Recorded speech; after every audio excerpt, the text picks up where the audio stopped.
Hi guys, this is Rusty78609. Welcome to another thrilling adventure of RVing with Dick and Jane. And we're going to fast forward today. RVing with Dick and Jane ended last time with them having a little, shall we say, dispute as he was backing the RV into the spot by the garage for the first time. But anyway, he went inside. It was a little quiet, but now we're going to fast forward for about 3 weeks.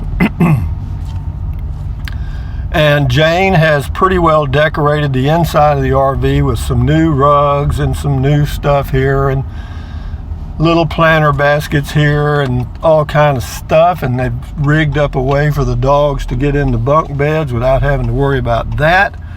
And Dick has also added a very nice backup camera to his truck. He had it done, and it's one of the types that you have a big screen or a nice size screen inside the truck, and when you get the ball directly under the hitch, it lets you know that you can actually see it. And he can see, got a backup camera for the travel trailer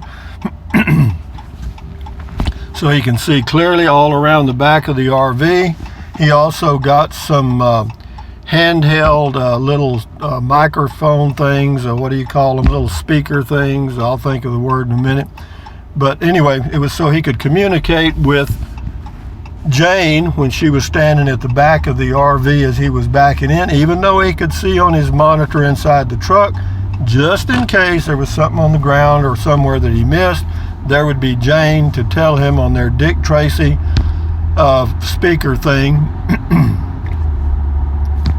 And they would be able to communicate clearly. And they actually went to the past 3 Sundays. They have gone to a parking lot, a very large parking lot, taken the RV and some cones, and they have actually practiced backing up, going through their drill. And in the interim, since they've had to hook and unhook 3 times, Dick's gotten pretty good at unhooking the RV. As far as his backing up, of course, I just want to say this about that. Arthur's note. For those of you that have ever played golf, you know that when you go to the driving range, you hit perfect shots. Every iron, if you take your 9-iron or your driver or whatever you take to the driving range, or all of them, and you hit the ball, the golf ball there for practice, it seems to work perfectly.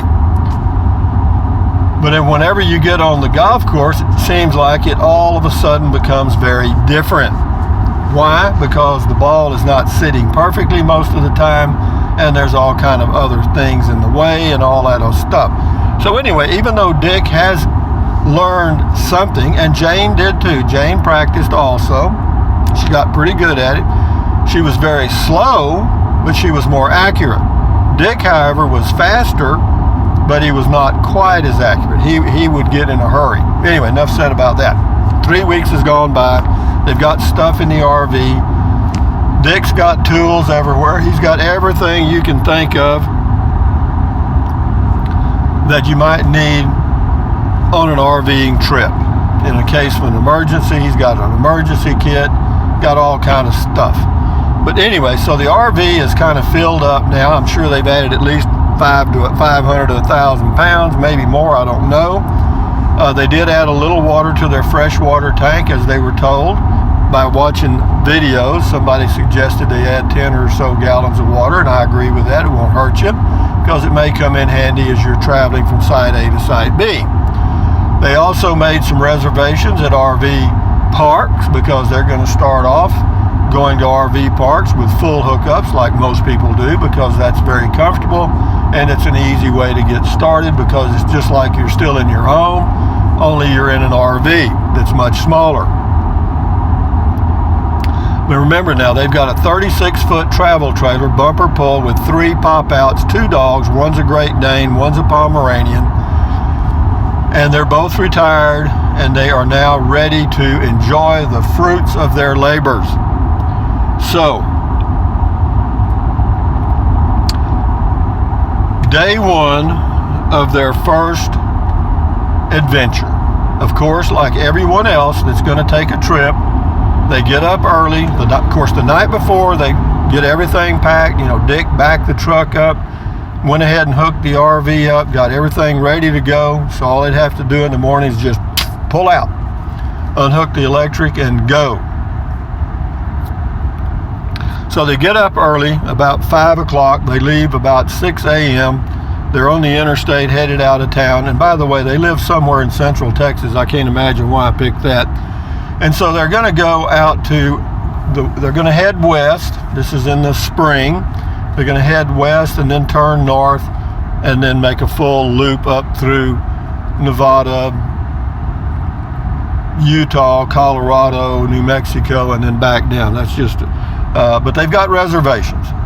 And their first trip, since they're leaving from Central Texas, Dick decided that they could drive all the way to a campground in New Mexico the first day,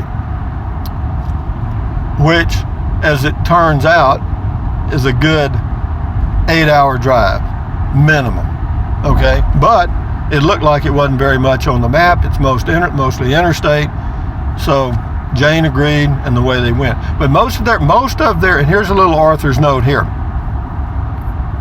This trip was planned by both of them together, and they wanted to see a lot of the sites, some state parks, and they want, of course, Grand Canyon in Arizona and all that stuff. They want to see all the sites. But to get to all the sites in the month that they've allowed for this trip, most of their trips are going to be long hauls. In other words, they don't have but a couple that are 4 hours and under driving. Most of them are 6 to 8 hours or more. And here goes Dick and Jane right now just pulling by me. No, not quite. But anyway, Dick has a diesel dually. So anyway, they get up first day, first morning, first official RV trip. Everything's going pretty good. The dogs are okay with it so far. They've got it all planned out. They have a diesel dually. It's 4 doors, so they're gonna have the dogs in the back of the pickup or the cab of the pickup as they're traveling, and they've done that many times, so the dogs don't get car sick. All that problem is solved, and they got plenty of stuff. So they pull out, away they go, down the highways, down the interstates, and away they go, away they go, away they go. Well, driving down the interstate, Dick, of course, has a very fancy truck, diesel dually, new, and it's got all kind of gauges, and he even added a couple. They monitor everything. I mean, they monitor every single thing that can be monitored. The only problem is it's very distracting and it's very tiring, because he's constantly wondering if that temperature that he's seeing is good or bad, if it's too much or too high or too low. He doesn't know. He just knows that that's the temperature. At least he's got a reading, but it's not telling him. If it goes to a red line, he knows that's not good. But if it's high or whatever, what does that mean? He's got transmission temperature and all that stuff. Anyway, he's a little confused. And of course, going down the highway, pulling an RV, as most of you know, or even driving a motorhome, I'm sure it's the same. You're going to hear some strange noises every now and then, and you're going to feel the wind, of course. Of course, the day they left, they went into a headwind of about 25 miles an hour, which was a good start. Always check the winds before you leave, but they didn't. That was one of the things they had to learn the hard way. Dick noticed that his gas mileage or fuel mileage was not that good in his diesel. It was supposed to be around 16 towing, and he's finding out that it's going to be more like 14 to 12, because he's going into a nice headwind. Even though he's got a fancy diesel, it's struggling because he's pulling a 36-foot travel trailer. So they get out to about Fort Stockton, and Dick's looking at the fuel gauge and says, well, better pull in somewhere and get some fuel. Wonderful. So they pull off the interstate, pull into Fort Stockton, Texas, and the first place to pull into is a Love's or something, I can't remember, but anyway. And Dick observed that there were really no sites for him to get into with that large rig and get out of, where the cars were pulled in. Now, where the trucks were pulled in would have been great, but every pump had a truck there. and sometimes it takes a long time for a trucker to fill up his tanks. Dick, being a little impatient, decided, hell, I'll just pull into a pump here and we'll work it out.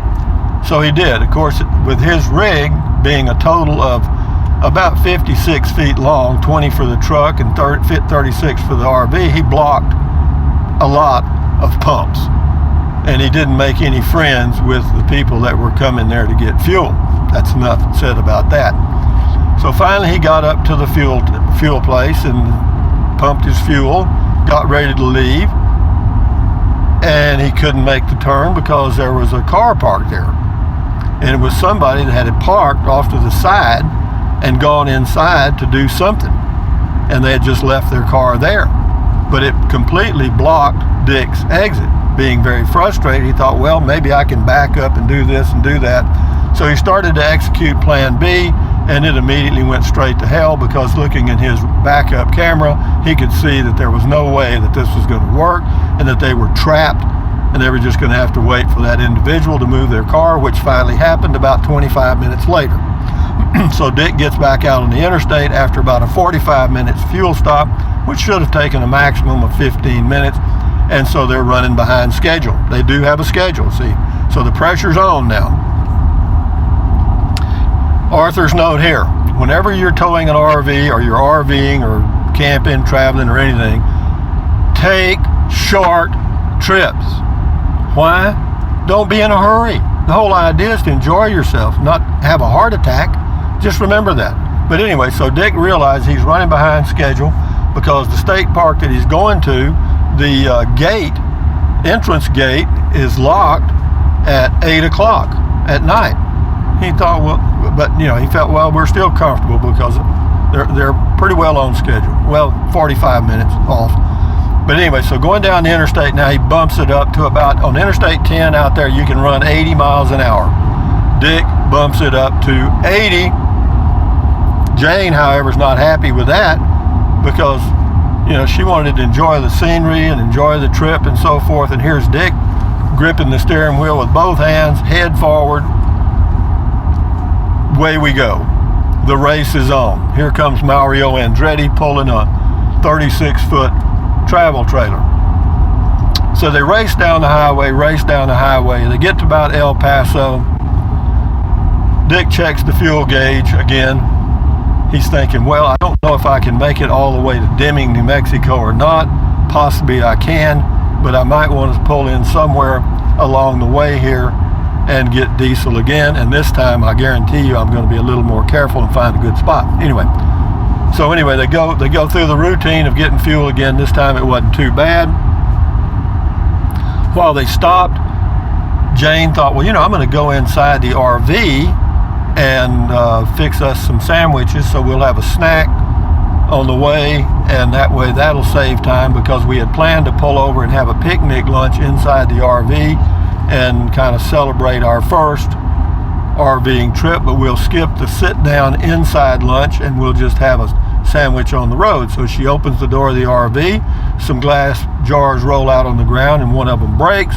Notice that the refrigerator door is wide open and all the stuff that was in the refrigerator is now on the floor, and also some clothes and other stuff is all over the floor, and it's a mess. It looks like a bomb went off in there.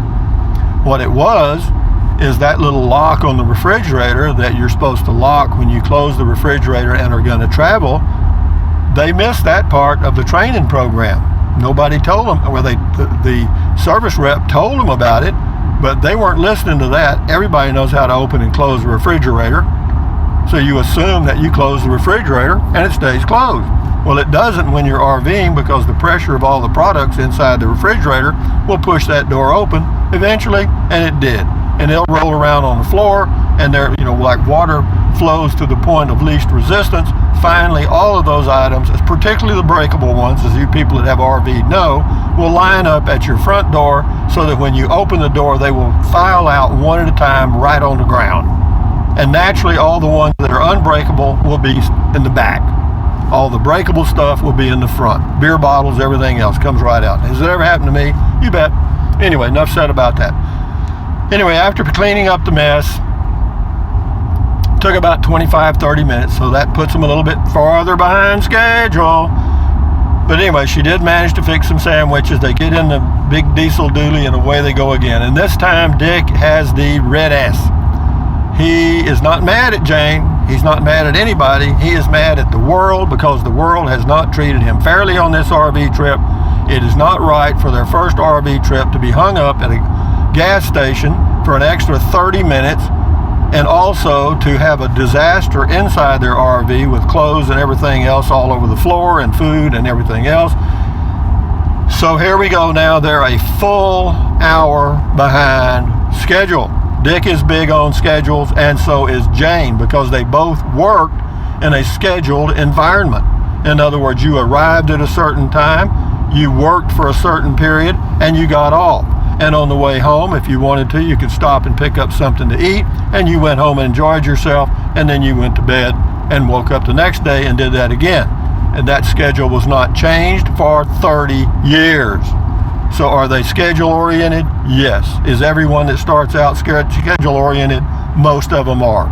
So away they get in the truck again, and this time Dick he's not only moved, he's not Mario Andretti now, he's Rocket Man.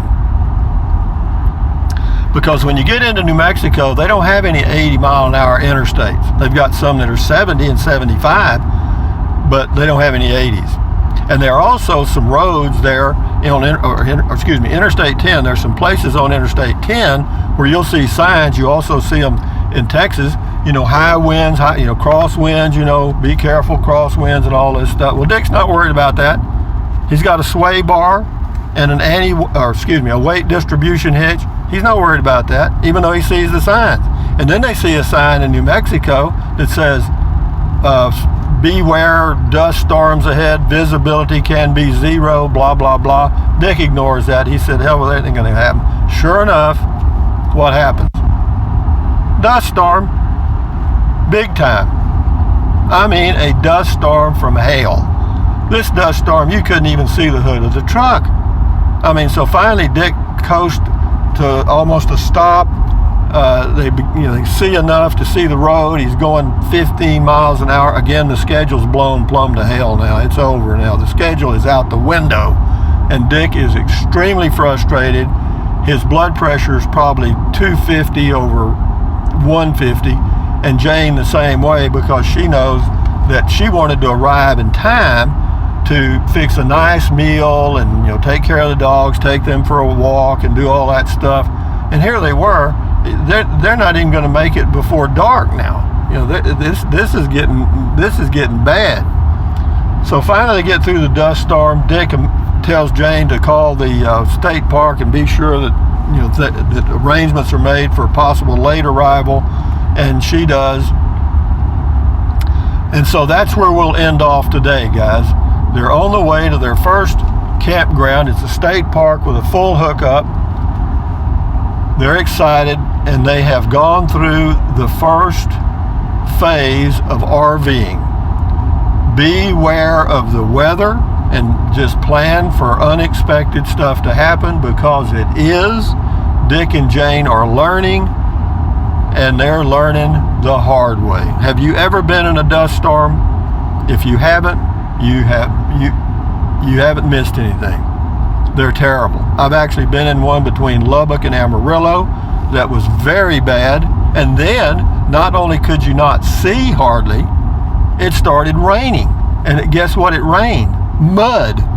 I mean, it would. You should have seen my RV and my truck. But anyway, Dick and Jane just experienced that, and I didn't throw in the rain. I thought I'd let them off easy. But having said that, Adventures of Dick and Jane will continue later. But for those of you that are considering RVing, this is going to be a short series. It's not going to be much. We'll do a few more things.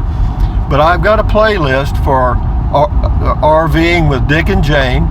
And if you ever want to kind of watch what you're going to probably run into, check it out. I've been RVing full-time for over 25 years. I've mostly pulled travel trailers. I've camped in a car, camped in a truck, done a lot of different things, and I've made a lot of silly mistakes. And Dick and Jane are going to make the same ones I made, okay? These are not random events, all right? Have I ever done these things? Sure. Hell, I think most of you have. But anyway, guys, from Central Texas, USA, this is Rusty78609 and Dick and Jane saying, thumbs up, carpe diem, adios, bye-bye, buy anything your little heart desires. But if you think about it, use the link to Amazon products in the description of my video. I sincerely appreciate that. I get a small commission and it doesn't cost you a penny. What else? Drink plenty of water. 3 or 4 quarts a day is good for you. Take deep breaths, breathe in, breathe out during the day, you know what I mean, because that relieves stress. Stretch, walk, do all that stuff. Keep your body in motion, keep your health, and stand guard at the door of your mind. Accentuate the positive, eliminate the negative. And if you do all those things, then you'll probably feel like going RVing. But, yep, the adventure will continue later on, guys. Adios.